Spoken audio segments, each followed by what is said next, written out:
Airport ramps are busy places. Planes need to get in and out of gates. Schedules need to be kept. Airplanes need fuel, passengers need food, and then there's baggage. Lots and lots of baggage. Ground vehicles don't sit for very long. Now you're about to see a collision on the ground. It was April 2nd, 2021. Two tugs collide. The one on the left, an electric tug driven by Aaliyah Payne. I feel like there's kind of like not a day where I don't cry about it. It's still really emotional to me. It's just something big that happened, and I'm still learning to live with it. When the two tugs came together, Payne says her left foot flew out of the side of the tug, which did not have a door, and was crushed in between the vehicles. Payne and her attorney provided us with these photos taken at Harborview. We can't show them to you clearly because they are very graphic, but they do show missing toes, exposed bone, and torn skin. After a month, doctors were not able to save it. I was hoping that I would recover and that I would be able to walk again and I'd be mobile and I would still have my foot and everything. But the unfortunate outcome was that I had to have an amputation. The amputation took part of my leg as well as my foot with it, so it wasn't just the crush injury. I think that it's a lot harder than I thought it was going to be. I didn't expect this outcome at all. This is a log of 321 incidents reported last year at SeaTac. Payne's was the only one classified as a major injury, defined as anything involving hospitalization, loss of life, limb, and eyesight. 12 injuries were classified as intermediate, meaning any injury that requires transport, such as an ambulance to a hospital. 29 are minor, defined as anything that did not require being transported from the scene.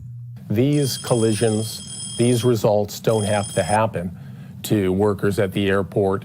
Furthermore, these collisions don't have to endanger the public that are using the airport. Ray Bishop is Aaliyah Payne's attorney. She's filing suit aimed primarily at the Port of Seattle that owns and runs the airport. The crash that caused Payne to lose her foot occurred while driving around a curve created by a Jersey barrier designed to separate construction work on the new North Satellite from other airport activity.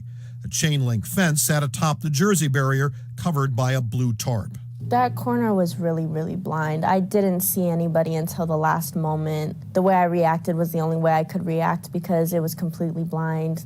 You just see the blue tarp and that's it. There was only one lane marked in paint on the ramp. The port says it was space limited.